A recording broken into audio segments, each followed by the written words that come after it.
Découvrez des destinations de rêve et vivez la passion des voyages avec CAA Québec.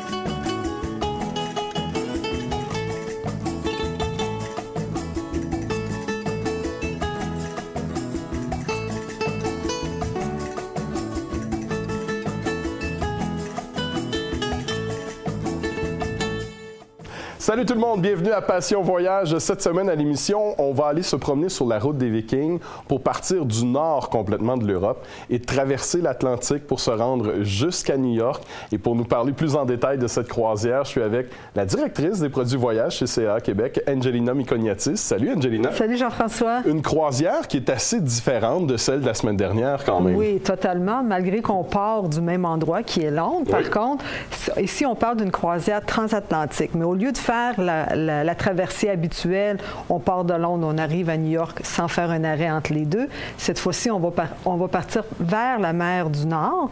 On va arrêter en Norvège, en Islande, au Groenland, Terre-Neuve pour terminer à New York. C'est presque un voyage d'aventure parce que c'est des destinations qui sont peu communes quand même, des terres assez sauvages, c'est pas très développé. C'est des paysages qu'on voit nulle part autre sur la planète.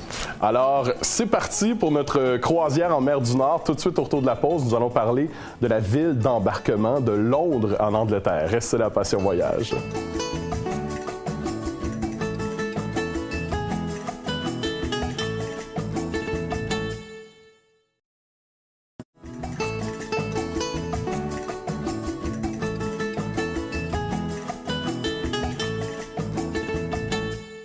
De retour à Passion Voyage, notre croisière en mer du Nord va prendre départ à la même place que la semaine dernière. Oui. On va partir de la ville de Londres en Angleterre.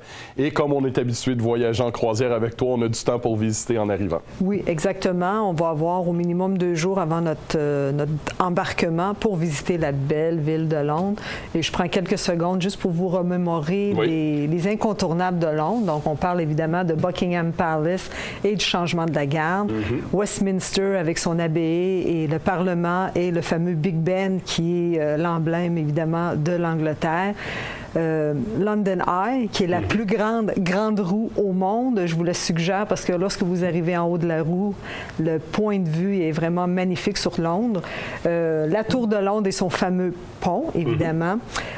Trafalgar Square, Piccadilly Circus, des nombreux parcs et évidemment une quantité phénoménale de musées extraordinaires dont la majorité sont gratuits. Tu nous avais suggéré aussi d'aller voir une pièce de théâtre à Londres si on a le temps. Effectivement, il y a des excursions un peu partout à l'extérieur de Londres aussi qui sont disponibles. On ne manquera pas d'activités à faire lors de notre séjour à Londres, ça c'est certain. Là, on commence à avoir des Vikings, là, c'est-tu là ou c'est plus tard dans le voyage? C'est plus tard, un petit peu encore. Écoute, on n'est pas encore embarqué sur le navire, Jean-François. Un peu de patience. Okay, parlons-en du navire, justement. C'est pas le même que la semaine dernière, c'est un tout autre. C'est tout autre, une autre compagnie, la compagnie Princess Cruise Line. C'est le Caribbean Princess, pour être plus exact. C'est ce navire qui sera votre havre de paix pour cette traversée qui est vraiment hors de l'ordinaire. Le navire fait 113 000 tonnes et peut accommoder un petit peu plus de 3 000 personnes. On avait déjà parlé de la compagnie Princess lors d'une émission précédente. Beaucoup d'activités sur le navire, 5 piscines, 6 bains tourbillons. Il y a des espaces qui sont exclusifs pour les adultes. On appelle ça le sanctuaire. Donc, on peut trouver des chaises longues confortables, un MP3 pour écouter de la musique, des menus offrant de la cuisine santé, un café Internet. On sait que maintenant, sur les navires, c'est incontournable. On veut tout être connecté. On veut savoir où est la connexion Wi-Fi. Dès qu'on arrive, on dirait que c'est la première chose qu'on vérifie maintenant. La restauration, plusieurs options. On a des restaurants où on peut choisir l'heure, l'endroit, les personnes avec qui on va manger. Évidemment, il y a la salle à manger traditionnelle où on doit manger à une heure spécifique à notre table qui nous est attitrée. Et évidemment, il y a les restaurants alternatifs où on doit débourser un petit montant, mais plus souvent qu'autrement, ça vaut la peine. Oui, puis c'est jamais très, très cher de toute façon. Exactement. Une panoplie de petits cafés, de kiosques un peu partout sur le navire, au cas où qu'on aurait faim entre 2 repas. repas. Et finalement, il ne faut jamais oublier qu'on peut toujours manger dans notre cabine. Hein? Fait que pensez-y le matin en arrivant vers votre port d'escale, prendre notre petit déjeuner sur le balcon, là, quand même très bien. C'est notre propre salle à manger, finalement. Oui, vraiment.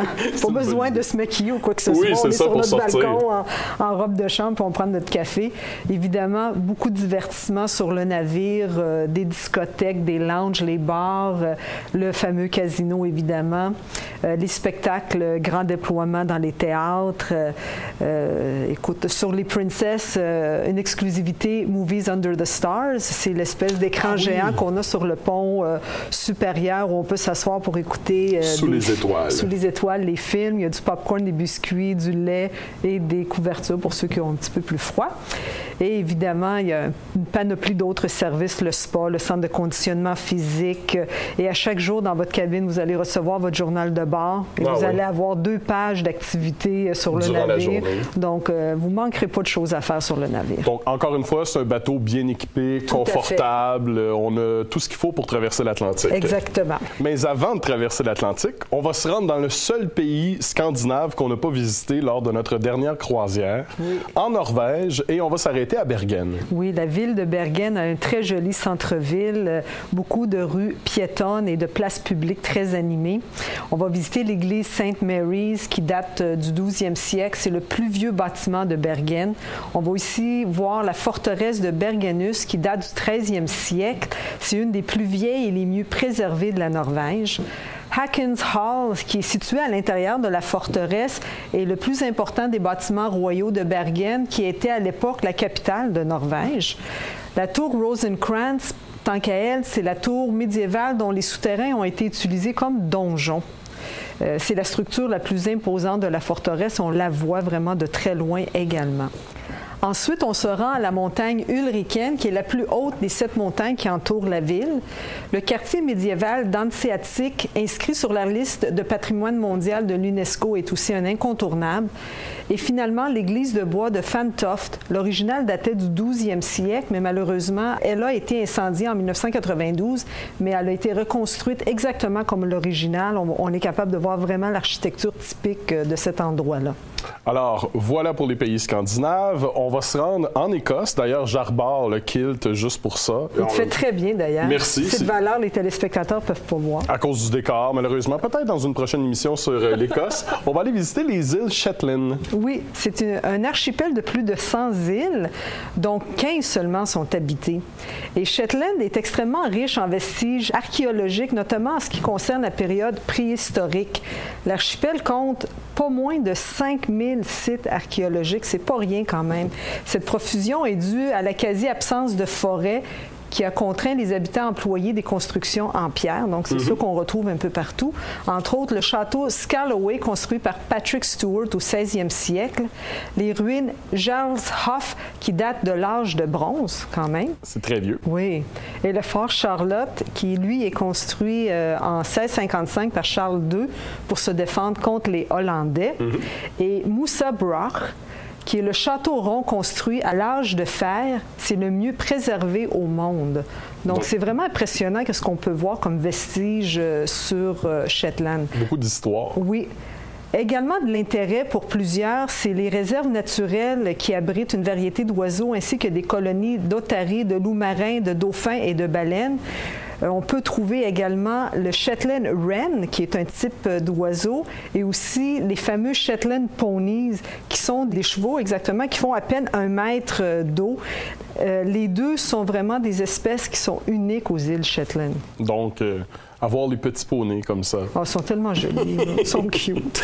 On va aller visiter d'autres îles. Cette fois-ci, ça sera au Danemark, avec les îles Féroé. Exactement. Ils sont situées en plein centre du Gulf Stream, donc ce qui leur procure une météo, si on veut, très modérée. Sont à mi-chemin entre l'Islande et la Norvège. Le vrai nom, si on le traduit, veut dire « île de brebis chèvres-souris ou de moutons. Et c'est la plus petite capitale au monde avec environ seulement 15 000 habitants. C'est un paradis pour les amateurs de la nature. On offre l'observation d'oiseaux, la randonnée, l'escalade et la pêche également. Et quand même, c'est très rempli, oui. C'est très riche. C'est des beaux paysages, hein, surtout. On va prendre une courte pause. Si tu le veux bien, on va parler de l'Islande au retour, mais pour s'y rendre, on va aller en centre de service. On va aller rencontrer notre viking du Conseil Voyage. Cédric est là, il nous attend à Passion Voyage.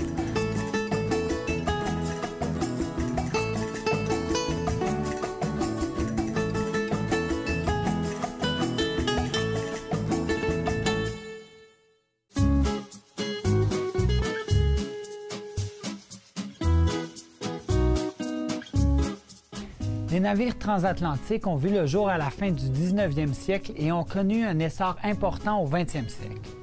Aujourd'hui, les avions ont remplacé les navires transatlantiques pour le transport pur et simple de passagers, mais ces paquebots sont toujours utilisés par les croisiéristes qui sautent à leur bord que pour le plaisir. Si leur construction doit répondre à certaines normes afin d'affronter les mers, les transatlantiques ne sont pas si distincts des autres navires de croisière. En fait, les deux grosses différences sont la durée de la croisière et le fait que vous passerez plusieurs jours en mer sans escale. Il sera donc important de bien choisir le navire afin qu'il réponde à vos attentes. Ce sera votre milieu de vie pour plusieurs jours. Il existe quelques compagnies de croisière avec chacune sa personnalité, mais voici des informations qui vous aideront à faire un choix éclairé. On entend souvent parler du tonnage du navire, qui nous donne une idée de la grosseur du bateau. C'est une vieille mesure qui calculait le nombre de tonneaux qui pouvaient être stockés sur un navire. Le nombre de passagers. Cette information peut être importante car elle permet d'évaluer le type de croisière qui est offert. Est-ce que l'ambiance sera chaleureuse, intimiste, familiale ou bien se retrouvera-t-on parmi une foule énorme? Mais ce qui est vraiment important, c'est le PCR pour Passenger Crew Ratio. Ce ratio indique le nombre de passagers pour un membre d'équipage. La moyenne est de 2. Les compagnies de croisière les plus luxueuses ont un PCR variant entre 1 et 1,5. Les bateaux moins orientés sur le service ont un PCR aux alentours de 3 ou supérieur. L'indice d'espace disponible est également important. Pour le calculer, divisez le tonnage par le nombre de passagers. Le chiffre obtenu vous indiquera si le navire est spacieux ou non. Évidemment, les activités offertes sur le navire devront répondre à vos goûts et besoins. Sur ce, bon voyage.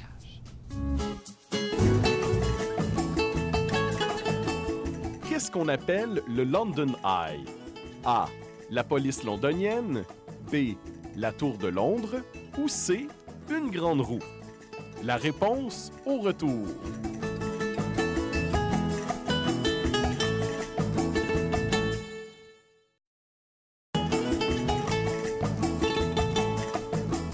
La réponse est C. Le London Eye est une grande roue située au cœur de Londres.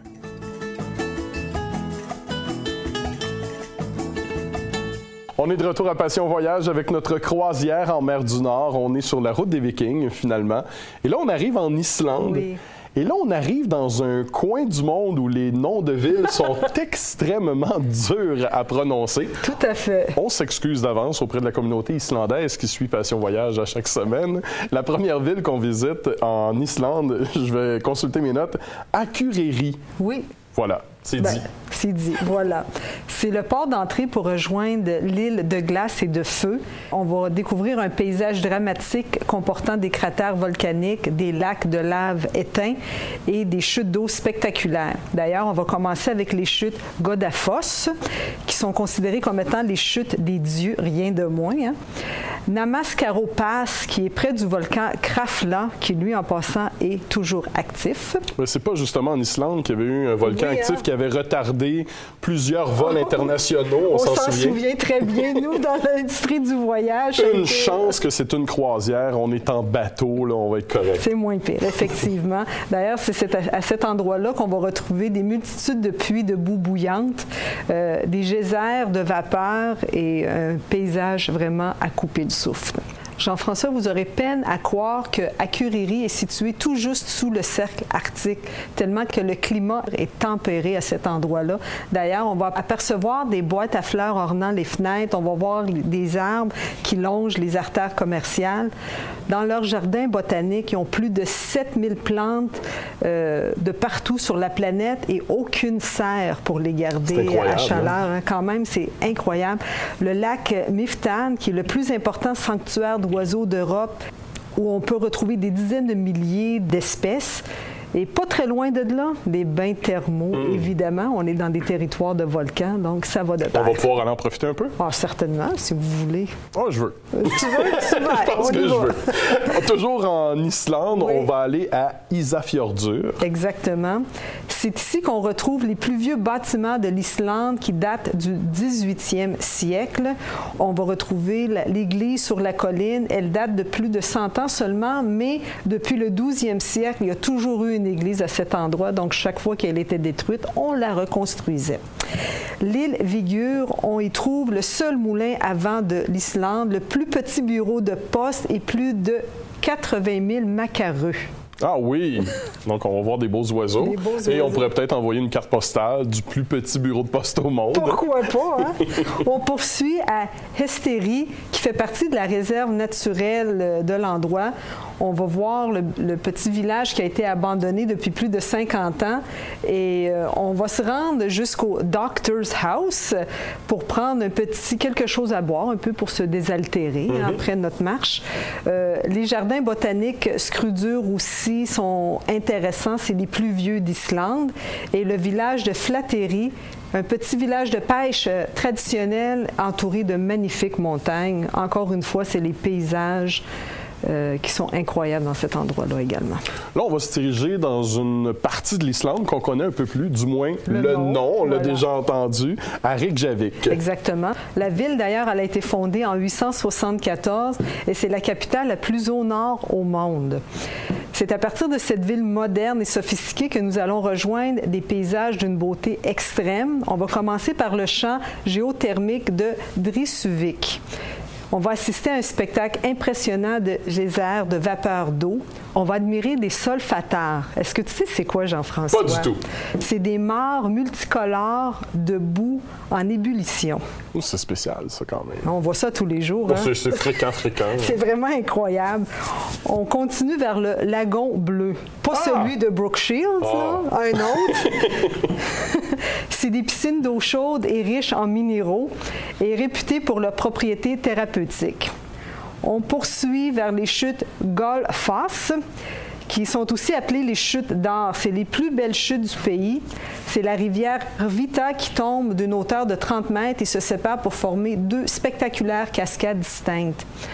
On va visiter le parc national qui est classé patrimoine mondial de l'UNESCO.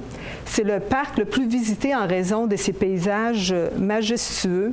C'est une région qui est entourée de montagnes et au centre se trouve une vaste plaine de lave couverte de mousse et de fleurs sauvages. Encore une fois, c'est des paysages qu'on ne voit nulle part ailleurs sur la planète. Une géographie très particulière. Très particulière. On termine avec Jisir, où on va constater des phénomènes géothermiques qui fournissent l'eau chaude et on va voir le geyser Stokkur qui va expulser avec force un puissant jet d'eau chaude à environ tous les 2 minutes. Donc, encore là, on va avoir un spectacle de la nature qui est incroyable. C'est un peu comme dans le parc Yellowstone. Oui. Il y a des geysers aussi comme ça à tous les... D'un temps fixe, là, exactement, oui. On va poursuivre notre croisière, cette fois-ci au Groenland. C'est tellement peu commun comme destination. On va aller à Nanortalik. Oui. Imagine, hein, tu es en train de souper avec des amis, tu dis « Hey, je suis allé au Groenland. » Oui, la semaine dernière, alors que je me trouvais au Groenland. Ça se glisse bien dans une conversation. C'est spécial, j'aime ça. La ville de Nanortalik, c'est la ville la plus au sud du Groenland. Son nom veut dire « place des ours polaires ». D'ailleurs, parfois, on peut en voir en été qui se promènent dans le village, mais n'ayez pas crainte, là, ils sont pas dans. Ils sont bien nourris. Ils sont bien nourris, c'est ça. On retrouve des fjords impressionnants, des forêts ainsi que des rivages vraiment escarpés. C'est un paradis pour les amants de la nature qui aiment faire de la randonnée, de l'escalade, de la pêche et du kayak. Donc, à vous de choisir c'est quoi les activités que vous voulez faire. Excellent. Angelina, je dois t'arrêter. On va parler de Terre-Neuve et de New York après la pause, qui seront nos 2 prochains ports d'escale. Notre arrivée en Amérique, finalement. Avant, on doit prendre une courte pause. On va aller rejoindre Marie-Ève en centre de service, qui a quelques conseils pour nous à Passion Voyage.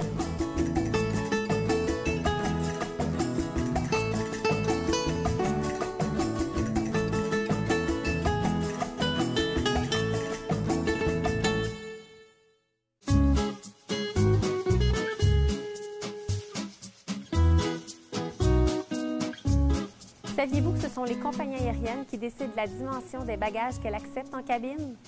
Votre conseiller en voyage pourra vous informer des formats permis par votre transporteur. Cependant, il est conseillé de consulter le site Internet de ce dernier quelques jours avant votre départ pour vous assurer que les dimensions sont conformes. Des changements sont toujours possibles. Lors d'une chronique précédente, nous avons vu que les sacs de cabine sont une option intéressante, mais les valises de cabine le sont tout autant. 2 ou 4 roues? Toujours la même question. En fait, c'est au goût de chacun, mais les valises à 2 roues sont souvent plus faciles à glisser sous le siège ou dans le compartiment bagages parce qu'elles sont moins hautes. Les valises de type affaires, suffisamment larges pour y ranger votre portable, pourront également, dans la majorité des cas, se glisser sous votre siège. Même si la valise est plus petite, le manche télescopique doit être aussi long que votre grande valise pour pouvoir vous déplacer aisément, et ce, sans vous courber le dos. Parce que malheureusement, les pertes de bagages, ça n'arrive pas qu'aux autres, pensez toujours à placer dans votre valise de cabine ces essentiels en cas de perte. Vêtements de rechange, maillots de bain, médicaments, bref, tout ce qui pourrait vous permettre de survivre une journée sans votre valise rendue à destination. N'oubliez pas que plusieurs objets sont interdits dans les bagages de cabine. Pour plus de détails, référez-vous au site Internet de l'Administration canadienne de la Sûreté du transport aérien. Par ailleurs, les contenants de liquide ou de crème de 100 ml maximum doivent être placés dans un sac de plastique transparent, refermable et d'1 litre maximum. Pour vous aider, cela correspond au format moyen des sacs de plastique pour conserver la nourriture. Sur ces quelques conseils, bon voyage! Combien d'îles contiennent les Shetland? A. 25, B. 50 ou C. Plus d'une centaine? La réponse après la pause.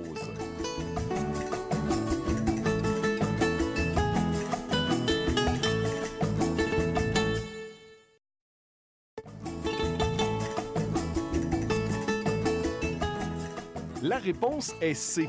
Les îles Shetland sont formées de plus d'une centaine d'îles. On est de retour à Passion Voyage avec notre croisière en mer du Nord. On était au Groenland. On va traverser ce qui nous reste de l'Atlantique pour se retrouver dans le plus beau pays du monde, le Canada. On s'en va à Saint John's, Terre-Neuve. Oui, et Jean-François, on n'a rien envié aux autres ports d'escale qu'on a fait lors de cette croisière parce que à Terre-Neuve, on a des paysages aussi extraordinaires que ceux qu'on a vus ailleurs. C'est vrai. Et on va poursuivre jusqu'à notre port terminal qui est à New York. Exactement. Donc, si les gens veulent rester plus longtemps pour visiter la Grosse Pomme, libre à eux, il y a beaucoup de choses à voir, on le sait déjà. Est-ce qu'il y a un temps que c'est meilleur dans l'année, étant donné que c'est proche du cercle polaire? J'imagine que c'est pas durant l'hiver qu'on va là. Mais on n'a pas beaucoup de choix au niveau des dates parce que c'est pas un itinéraire qui se fait à plusieurs fois dans l'année. Donc, nous, on a choisi du 28 août au 14 septembre pour le départ de Southampton, proche de Londres, et pour terminer à New York. Et Jean-François, si vous connaissez des gens qui ont fait une croisière en Alaska ou encore qui ont fait la croisière en Amérique du Sud vers l'Antarctique, oui, cette croisière-là, c'est la suite logique, vraiment. Si ont aimé ça, ils vont adorer les paysages qu'on leur montre pendant la croisière du Nord. Donc, on est aussi bien de faire les 3 croisières, finalement. Oui, parti. Angelina, je vais prendre 2 petites secondes, étant donné que c'est notre dernière émission de cette saison-là. Je veux prendre le temps de te remercier. Merci d'avoir partagé ta passion du voyage avec nous sur le plateau, mais également avec les gens à la maison. C'était sublime. Ça me fait plaisir. J'adore parler de voyage. Les gens qui me connaissent le savent. Là, on ne peut pas m'arrêter. Donc, j'espère que les gens ont apprécié. J'espère qu'on a pu vous faire rêver et voyager. Et j'ai bien hâte de vous faire découvrir d'autres destinations. Mais il te reste encore des choses à partager avec nous. Là. C'est grand, la planète. Hein? C'est donc un rendez-vous en 2013 pour une autre saison de Passion Voyage. Il ne me reste plus qu'à remercier toute l'équipe de Passion Voyage, à la réalisation, les caméramans, les gens sur le plateau. On se dit à l'année prochaine et d'ici là, faites le plein de nouvelles destinations en rêve. On se retrouve en 2013. Salut tout le monde! CAA Québec vous aide à dénicher votre destination de rêve. Pas besoin d'être membre pour en profiter. Voyager avec CAA Québec, ça vous avantage.